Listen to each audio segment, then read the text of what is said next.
Olá pessoal, aqui é o professor Ângelo Góes e lhes apresento mais um podcast de Geografia. Espero que este material possa ajudar você em suas pesquisas, nos seus estudos e que possa lhe dar uma boa preparação para os vestibulares. Olá pessoal, vamos falar aqui um pouquinho sobre a dinâmica da questão ambiental a nível mundial e nacional. E vamos também estabelecer aqui alguns parâmetros históricos, bem como falar um pouco sobre as conferências mundiais sobre o meio ambiente e quais as perspectivas de utilização da educação ambiental dentro do cenário nacional. Quais são os rumos que nós devemos tomar, quais os caminhos que nós devemos tomar para isto. A ampliação da consciência ambiental em nível mundial, nacional e regional é o imperativo da necessidade de construção de uma nova perspectiva de desenvolvimento. Dessa forma, pessoal, o desafio da superação do atual modelo, que é um modelo historicamente sustentável, ele é algo da ordem do dia.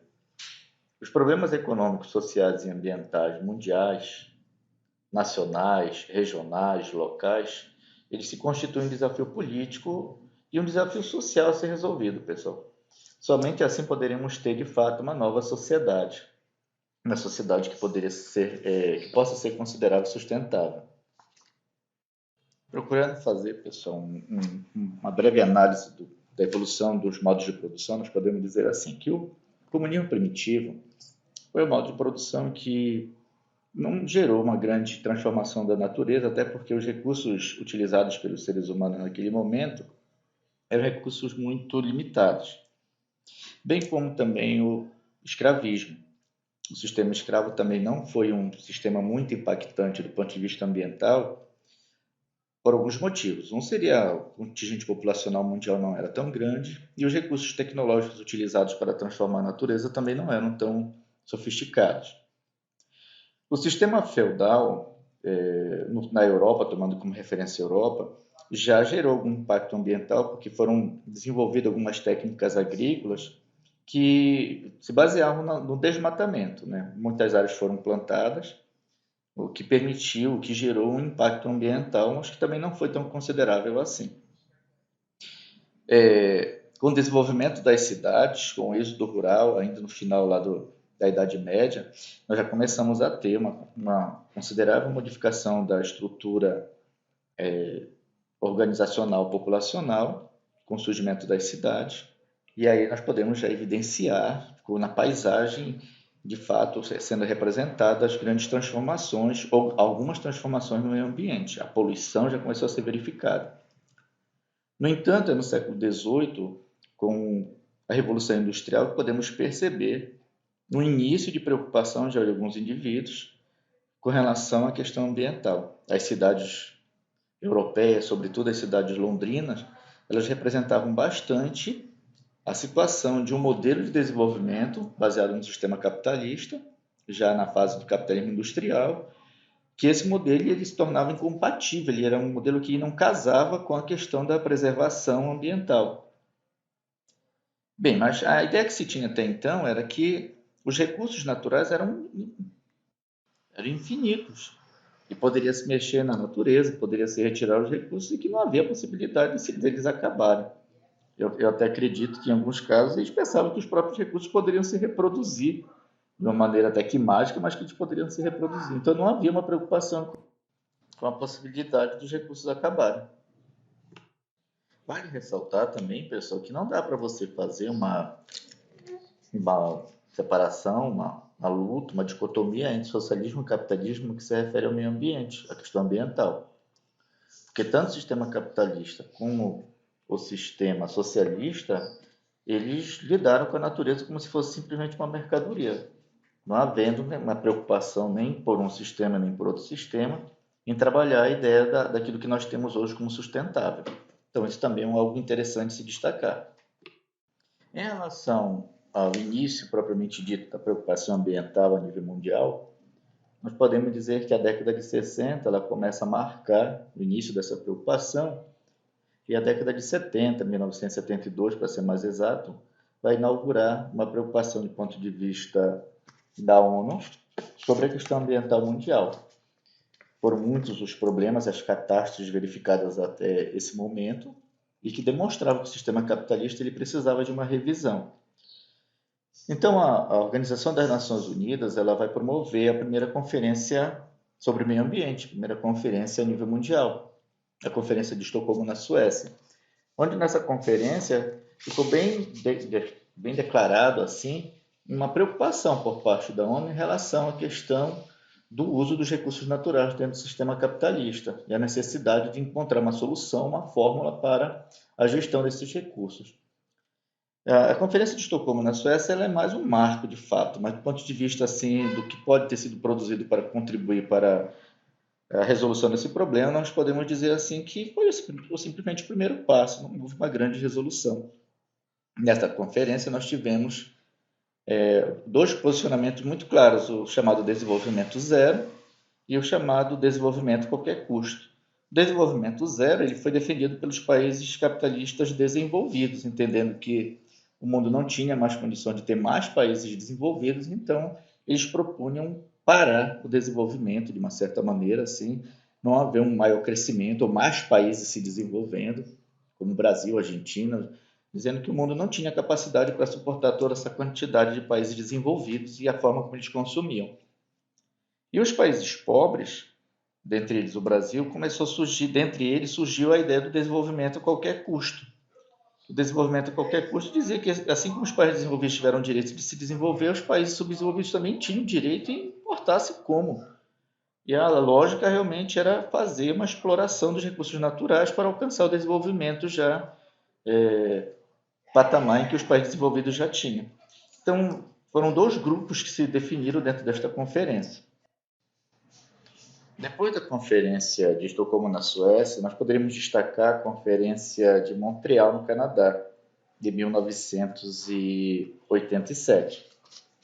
Esta conferência, uma espécie de reunião, uma espécie de protocolo, que nem Kyoto, ela tratou mais especificamente em relação à destruição da camada de ozônio. E até hoje, alguns acreditam que não é verdade, que não tem fundamento, que a camada é cíclica. Mas naquele momento já houve uma discussão em Montreal, no Canadá, e foi feito uma espécie de acordo entre os países para a redução nos anos subsequentes, o que acabou ocorrendo, da produção de clorofluorcarbonetos, que era um composto utilizado em sprays, a refrigerado, aparelhos de ar refrigerado, isopores, e que hoje praticamente foi erradicado da maioria dos países do planeta Terra. Então, a Conferência de Montreal, no Canadá, marca realmente algo mais executável, algo que realmente se concretizou, que foi uma política de controle à produção de clorofluorcarbonetos. Em função da ausência de uma decisão sobre que rumos tomar após a Conferência de Estocolmo na Suécia, que apresentou, como já falei anteriormente, o desenvolvimento zero e desenvolvimento a qualquer custo, a ONU ela resolveu contratar uma equipe de cientistas para apresentar uma solução a esta problemática, uma alternativa ao desenvolvimento zero, ao desenvolvimento a qualquer custo. Então, lá pelo final da década de 80, uma norueguesa chamada Gro, ela apresentou um relatório Blueprint, onde nesse relatório ela apresentava uma solução para a questão ambiental dentro do sistema capitalista. E aí, pessoal, que nós chegamos na ideia do desenvolvimento sustentável. E esta proposta de desenvolvimento sustentável, que dizia que os países, sim, pobres, tinham o direito de se desenvolver, bem como os países ricos já eram desenvolvidos, e os países ricos não precisavam ter um desenvolvimento zero, eles poderiam continuar se desenvolvendo do ponto de vista econômico, contanto que tanto os ricos quanto os pobres eles respeitassem os ciclos de reprodução da natureza e trabalhassem de maneira inteligente e racional os recursos naturais que um dia iriam ser extintos, que iriam acabar, como, por exemplo, petróleo, carvão, mineral, entre outros. E esse relatório ele foi apresentado em uma conferência que marca realmente uma grande preocupação ambiental, que é a Eco 92, que aconteceu no Rio de Janeiro, a Conferência sobre o Meio Ambiente, onde nessa conferência ECO 92, nós vamos ter uma série realmente de medidas que foram pensadas, escritas e mais tarde postas em prática, umas mais executáveis, outras não, como, por exemplo, a Carta da Terra, entre outras. Então, é na ECO 92, a conferência no Rio de Janeiro, que nós vamos ter apresentado de maneira oficial pela ONU a ideia, a proposta do desenvolvimento sustentável que deveria ser aplicado tanto aos países desenvolvidos como aos países subdesenvolvidos. No que se refere à questão ambiental no Brasil, eu irei fazer aqui um breve resumo de como o governo brasileiro tratou deste tema, ou os governos correspondentes ao brasileiro trataram deste tema desde o período colonial. No início da colonização, a Carta de Pero Vaz de Caminha ao rei Dom Manuel, em 1º de maio de 1500, marca o primeiro testemunho das grandes potencialidades da nossa riqueza. Essa carta dizia mais ou menos o seguinte: a terra em si é muito boa de ares, tão frios e temperados como os de lá. Águas são muitas e infindas, de tal maneira graciosa, que querendo aproveitá-la, dar-se-á nela tudo por bem das águas que tem. Seria aquela ideia que se diz assim, que no Brasil, né, tem um pensamento que se fala a partir dessa carta de Pero Vaz de Caminha, que se plantando tudo dá. Foi a tradução que se fez dessa parte aqui da carta. Desde as expedições colonizadoras, a primeira chega ao Brasil em 1500 e foi chefiada por Martim Afonso de Souza, nós fomos e continuamos a ser exportadores de matérias-primas para atender o mercado mundial. E a situação tem ampliado os níveis de degradação ambiental dos ecossistemas brasileiros, colocando desafios no sentido de preservar as riquezas naturais do nosso território, particularmente da nossa biodiversidade, que seria um elemento estratégico para o futuro do país, principalmente em relação à Amazônia, através dos possíveis remédios que podem ser feitos, que já estão sendo feitos, que podem curar doenças que já existem, que podem vir a existir no mundo. Ainda nos primórdios da colonização, a ser implantada aqui no Brasil pelo sistema de governo geral para administrar melhor as riquezas da colônia, por meio de cartas rédeas, alvarás e provisões, procurou-se de fato exercer o monopólio da extração do pau-brasil, com o menor prejuízo da terra, essa era a ideia. E foi feita uma carta régia, né, outorgada por Tomé de Souza em 17 de dezembro de 1548. E no capítulo 35 já se falava da exploração do pau-brasil, ou seja, o governo, mesmo que português, se preocupando, entre aspas, com a exploração do pau-brasil e fazendo descrições de como poderia ser feita essa exploração a fim de preservar a Mata Atlântica. No século XVI é aprovada uma lei, em 12 de dezembro de 1605, ou seja, século XVII, que pode ser considerada a primeira legislação florestal brasileira, que dava permissões especiais para o corte do pau-brasil, como eu falei anteriormente, sinalizando uma preocupação de preservar as florestas, particularmente em relação à Mata Atlântica, né? A partir de então, a ocupação do litoral brasileiro aumentou demais, pessoal, com várias outras atividades, como nós já discutimos em outros momentos, em outros podcasts aqui, começando pela derrubada do pau-brasil, passando pela cana-de-açúcar, pela pecuária inicialmente, passando também pelo café, enfim, as atividade industrial, a urbanização da zona litorânea, tudo isso acabou contribuindo para o desmatamento da Mata Atlântica, que deixou hoje em torno de 8% da mata original. Em 1808, com a chegada de Dom João VI ao Brasil, o Brasil passou a ter um patamar diferenciado. E a fundação do Jardim Botânico, no Rio de Janeiro, é um demonstrativo da preocupação da preservação da natureza brasileira. Então, havia, mesmo que de maneira tímida, um sinal de que o governo português, de alguma forma, já se preocupava, pelo menos, em preservar, em manter os recursos naturais para uma exploração futura.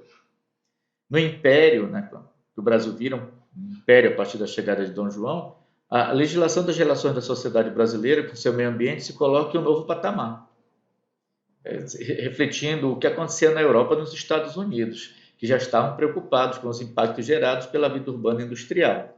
O próprio imperador Dom Pedro II e José Bonifácio de Andrade Silva, entre outros, preocuparam-se com esta situação. já havia uma percepção da necessidade de implementar políticas de governo para preservar as riquezas naturais.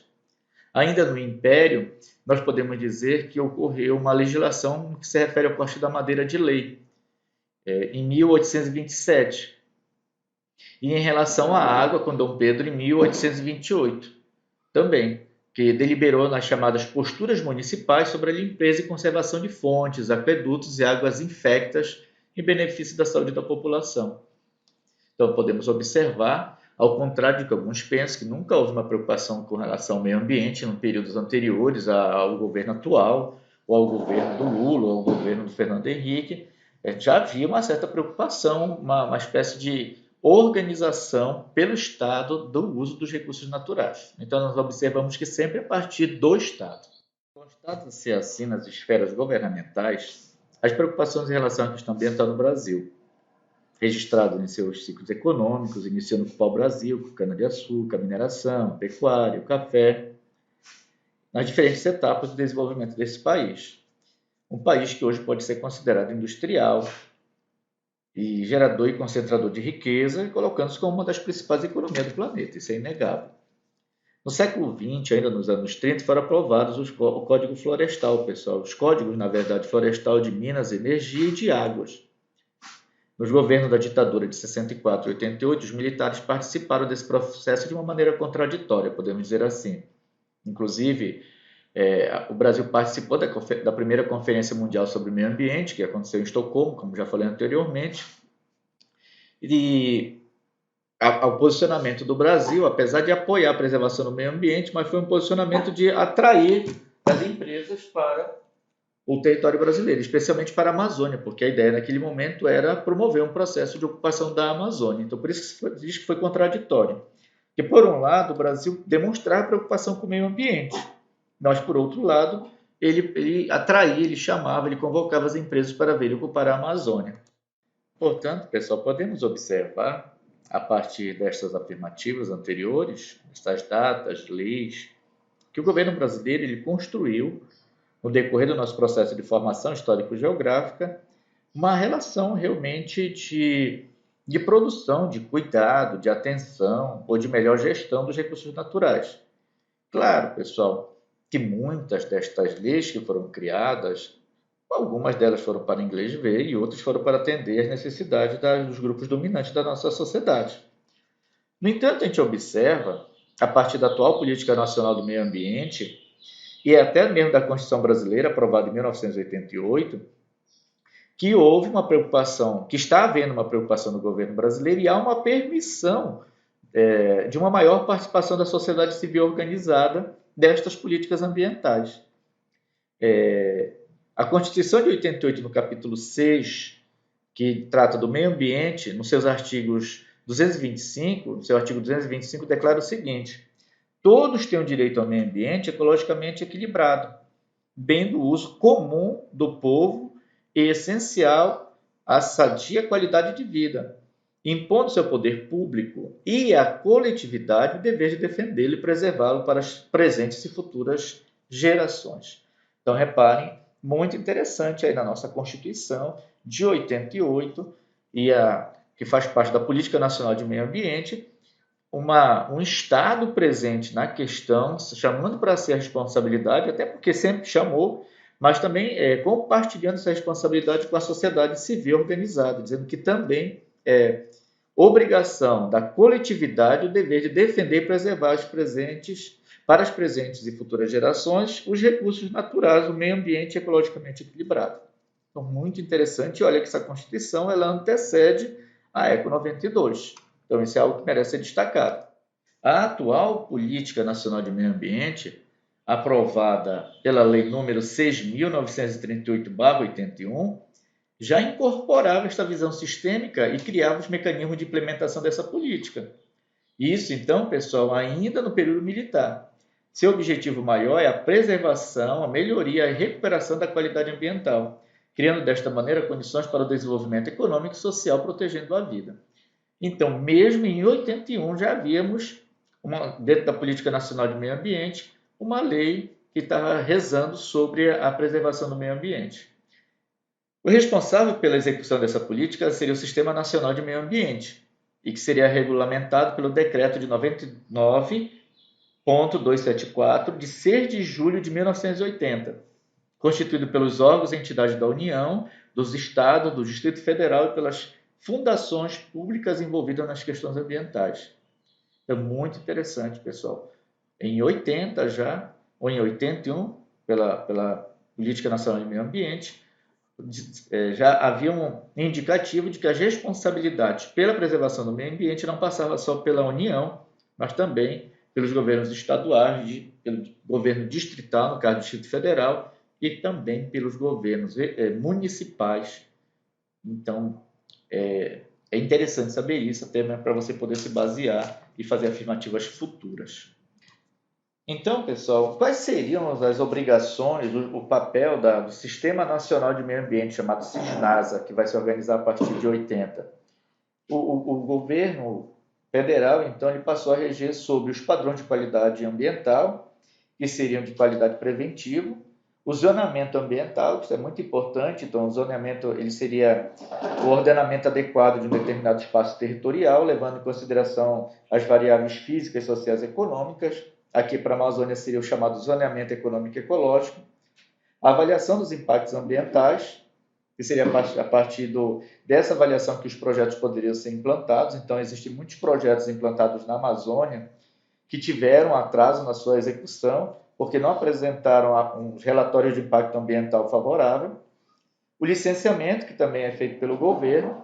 Então, essa SISNASA, o Sistema Nacional de Meio Ambiente, ele que promove o licenciamento, autoriza a implantação de determinado empreendimento, colocando condições ambientais para o seu funcionamento. Então, diz, pelo menos do ponto de vista oficial, que deveria ser produzido, construído para poder funcionar aquele projeto. Além disso, também reza sobre a criação de espaços territoriais especialmente protegidos pelo Poder Público Federal, estadual e municipal, que seriam, por exemplo, as reservas extrativistas, as estações ecológicas, as áreas de proteção ambiental, que nós temos muito no sul do Pará. E também reza sobre as penalidades disciplinares ou compensatórias quando não são cumpridas as medidas organizadas pelo SISNAMA. Falei SISNASA, eu acho, anteriormente. Desculpe, SISNAMA, né? Que seria o Sistema Nacional de Meio Ambiente.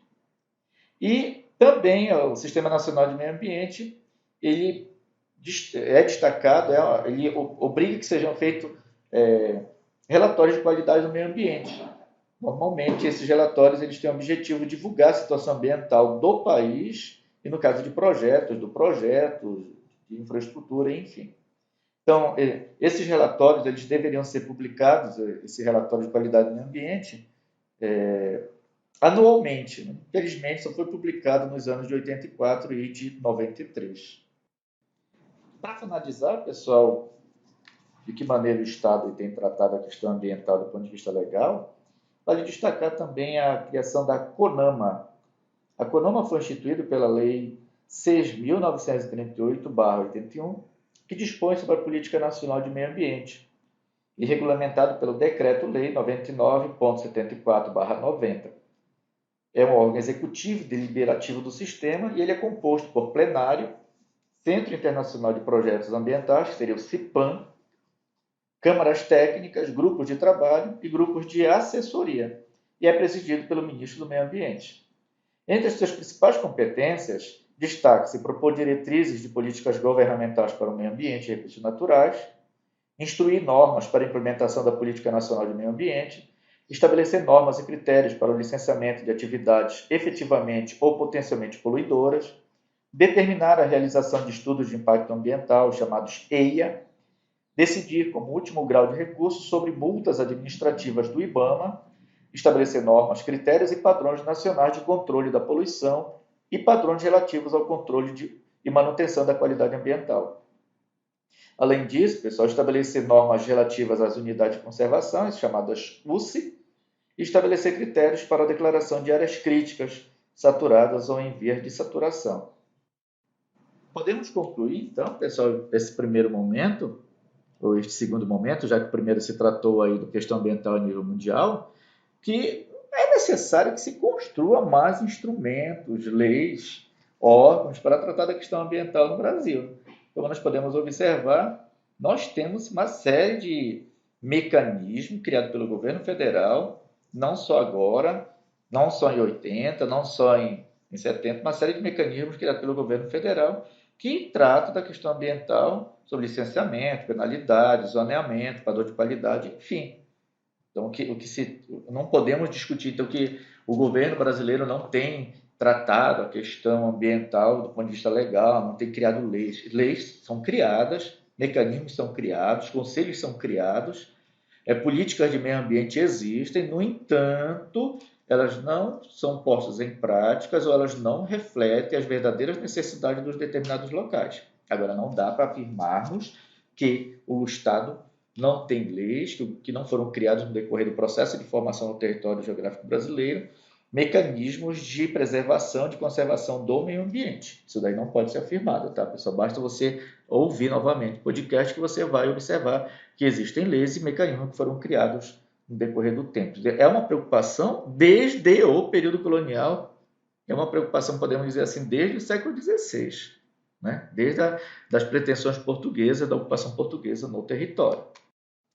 Assim, apesar dos reconhecidos avanços na área ambiental e no processo de conscientização da sociedade brasileira nos últimos anos em relação ao meio ambiente, os desafios econômicos, sociais e ambientais na busca da sustentabilidade continuam muito atuais. A sustentabilidade econômica, pessoal, social e ambiental se coloca como uma necessidade de superação do atual modelo de desenvolvimento brasileiro. Coloca-se como parte integrante de um processo mundial que está em curso, de um mundo cada vez mais interdependente. Isso a gente não pode esquecer. Um mundo cada vez mais globalizado, no qual as relações internacionais assumem um papel muito importante, uma dimensão que não pode não pode se deixar de considerar. Destaque-se nesse contexto os processos de integração regional em curso, né, o processo de globalização e também a necessidade de transformação das organizações responsáveis pela governança internacional, no caso da ONU, FMI, Banco Mundial, entre outros.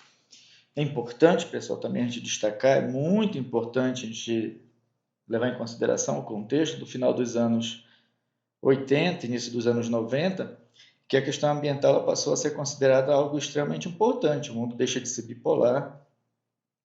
Havia uma perspectiva, então, de durabilidade da história, porque se pensava até no fim do mundo a partir de uma hecatombe nuclear. E aqueles problemas ambientais que antes se imaginavam que eram problemas que não deveriam ser merecedores de preocupação, eles passaram a se tornar problemas discutíveis nas grandes cúpulas internacionais, como o aquecimento global, a destruição da camada de ozônio, degelo das calotas polares, enfim, o desmatamento, a diminuição da biodiversidade e a questão do lixo, a pobreza urbana também, que é um problema relacionado à problemática do meio ambiente.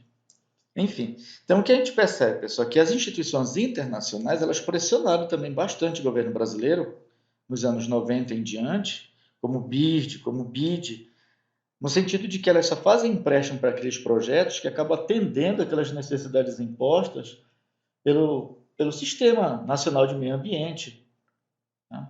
pelo Conselho Nacional de Meio Ambiente, que eu já citei anteriormente, padrão de qualidade ambiental, zonamento ambiental, licenciamento, avaliação de impactos ambientais, enfim. Então, esses organismos eles forçam o governo a pensar a questão ambiental, pelo menos do ponto de vista das diretrizes internacionais, no sentido de que ou o governo procura apresentar esses relatórios ou o governo não conta com apoio externo financeiro para fazer investimento, com o processo, por exemplo, investimento de macrodrenagem da bacia do Uno em Belém, ou investimento em grandes projetos, mais modernamente falando aqui na Amazônia.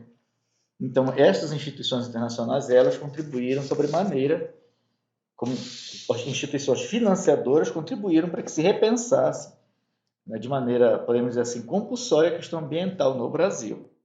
Logo, pessoal, não dá para tratarmos a questão ambiental no Brasil, pelo menos se falar em caminhos da questão ambiental no Brasil, sem que haja um conhecimento do funcionamento dos órgãos que lidam com o meio ambiente. Ter esse conhecimento da história, eu acho que é fundamental para poder se caminhar O início do caminho é o conhecimento da questão ambiental, é o reconhecimento de que existem leis no Brasil que procuram proteger a questão dos recursos naturais, dos nossos biomas. É reconhecer que estas leis, elas infelizmente não são postas em práticas, quando elas são postas em práticas, elas são falhas. É reconhecer que a discussão ambiental no Brasil, ela acaba sendo reflexo da discussão ambiental mundial, e que os organismos internacionais, pressionados pelas populações de seus países de origem, populações estadunidenses, populações japonesas, populações europeias, acabam limitando, acabam criando diretrizes para que sejam feitos empréstimos a partir da luz daquilo que poderia ser algo menos impactante ao meio ambiente. Então, eu empresto dinheiro se por acaso vocês apresentarem todos os relatórios necessários. Então, eu tenho que reconhecer que as ONGs, que as entidades internacionais, até oficiais, porque em nenhum momento aqui nesse podcast tratei das entidades não governamentais, sim das governamentais, porque as não governamentais a gente vê qualquer questão de internet você encontra aí. Mas a minha preocupação aqui foi demonstrar que os organismos internacionais, que normalmente são taxados como grandes responsáveis pelos grandes desmatamentos e coisas similares, que eles criam um mecanismo para que os governos de países como o Brasil não possam desmatar de maneira aleatória. Mas isso, pessoal, após o final dos anos 80 e início dos anos 90. Então, isso é uma realidade atual. Então, o caminho é o reconhecimento. Outra coisa também, precisamos participar de forma ativa através das entidades que já foram constituídas a partir dos conselhos municipais para discutirmos o meio ambiente, desde o igarapé da cidade que está sendo assoreado, igarapé de fora da cidade, da área urbana que está sendo assoreado, uma ponte que é mal feita, tá? Uma rua que é feita sem planejamento. Isso é discutir o meio ambiente. Não dá para discutir meio ambiente externo se a gente não discute o meio ambiente do bairro. Então, isso precisa ser pontual. É a partir da discussão do meio ambiente no local, no bairro, na comunidade, nos grupos de jovens, é que pode se discutir o meio ambiente a nível nacional. É a partir do local que a gente vai conseguir mudar a estrutura nacional.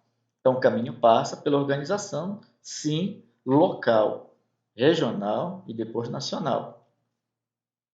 Além do mais, pessoal, nós precisamos também usar de maneira adequada alguns termos. Desenvolvimento sustentável, não falar em desenvolvimento sustentável enquanto apresentação oficial antes dos anos 90, isso só vai ser no final dos anos 80, início dos 90.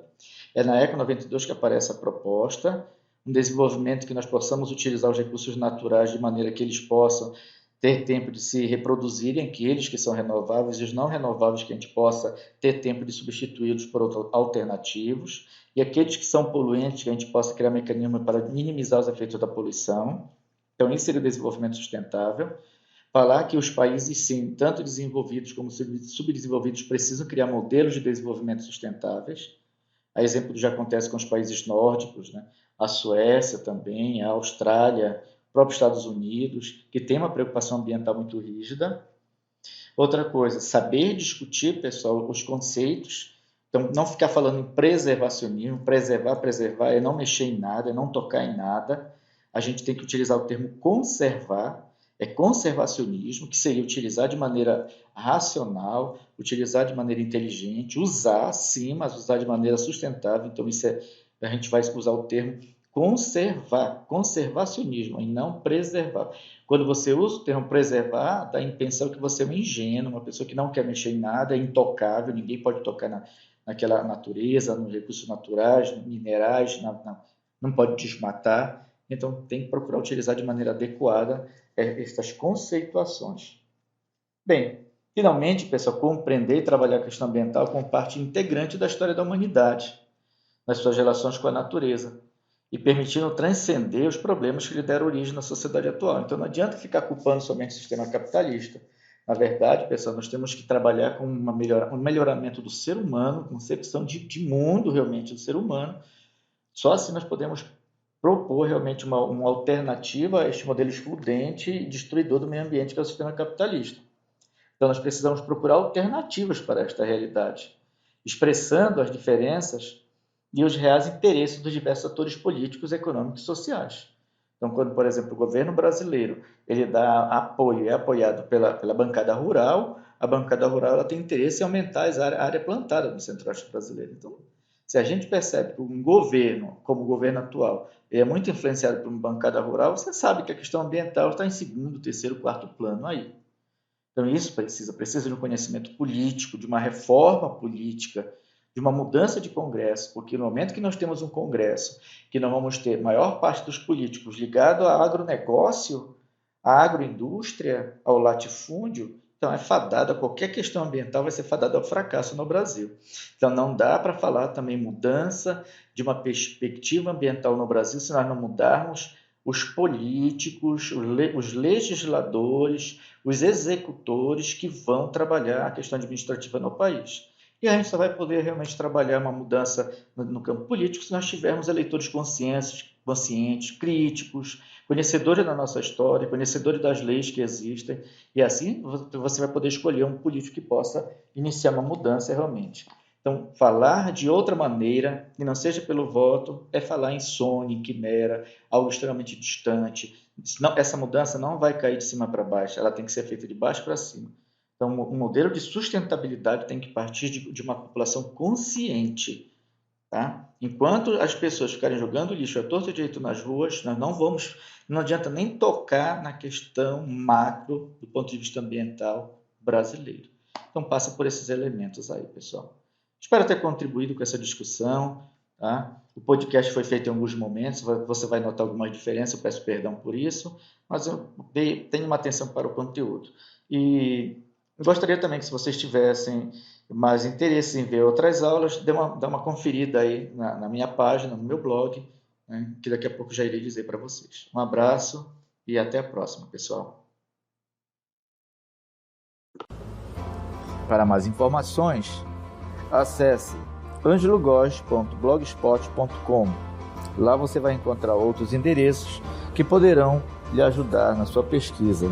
Qualquer dúvida, entre em contato através do meu e-mail, angelogosaj@gmail.com. Muito obrigado pela atenção.